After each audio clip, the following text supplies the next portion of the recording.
Hiya, sexy biscuits, and welcome back into Kingdom Come Deliverance. It's been a while since I've said that. It's safe to say, since about May, Warhorse Studios has pretty much gone silent. We haven't heard anything about anything. Finding news on Kingdom Come 2 Electric Boogaloo or the Switch port has been nigh on impossible until today, or whenever this went up, because I didn't see it until now. It may have been up for months. It literally could have been up for months. I'm just noticing it now, and I don't think other people have noticed it yet. So, here we are. Back in May, Warhorse Studios very quietly announced Kingdom Come Deliverance coming to the Nintendo Switch. And my response was, yeah, right.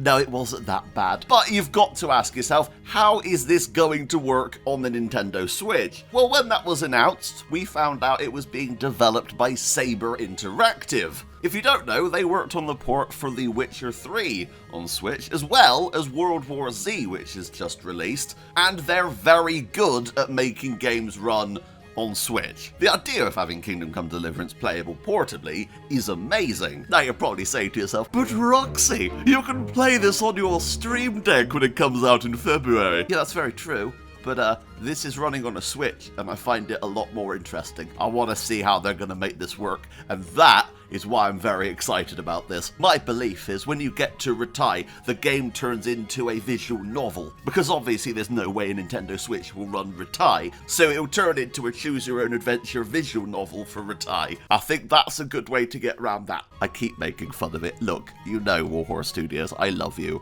And I will be playing this, and I will be buying it, and I will be showing it off. I'm just very excited as a fan of tech of how this is going to work and actually seeing it in action. But something until now we had no idea about was, when is this actually going to be coming out? Because they never gave us a release date. I assumed this would be coming out later in 2021, but that's not the case. So over on game.co.uk, there is a page for Kingdom Come Deliverance on Switch. It's there right now. You can go and look at it for yourself. Link in the description below. And there's two major pieces of information here. Number one, it's releasing in 2022. No idea when, but it's somewhere in there.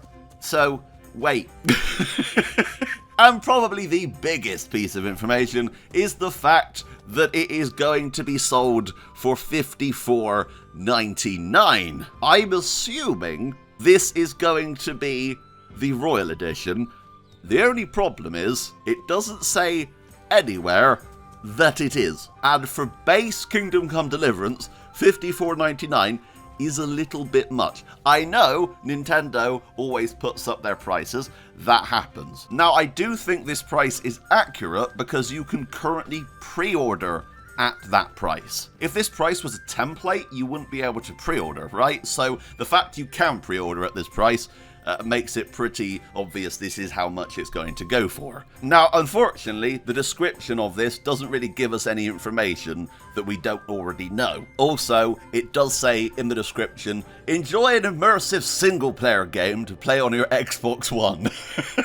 So that right there is amazing. But what I do want to take a quick look at is the actual description at the top of the page, which gives us the rundown of this game. A first-person realistic RPG that would take you to medieval Europe. The year is 1403. The region, Bohemia. Located in the heart of Europe, rich in culture, silver and sprawling castles.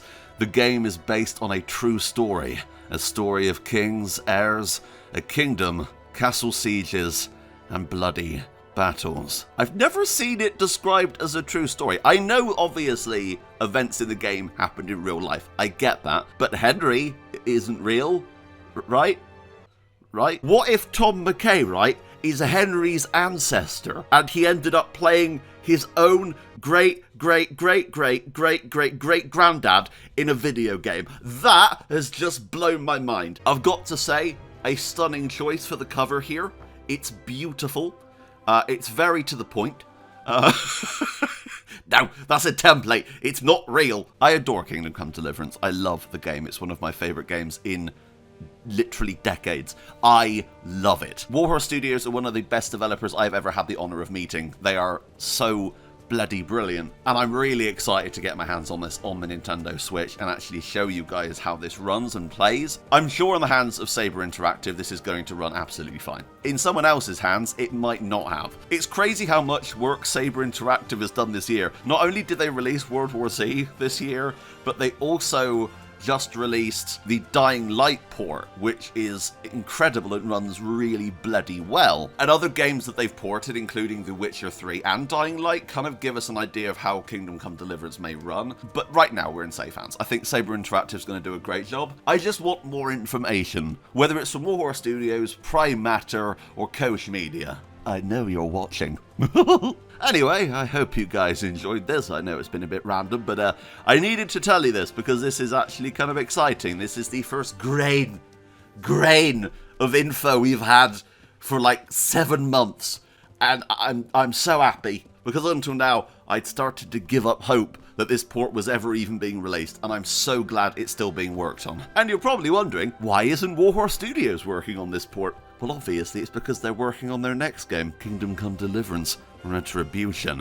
Anyway, I love each and every single one of you, but until next time, that's me, out. Bye, guys.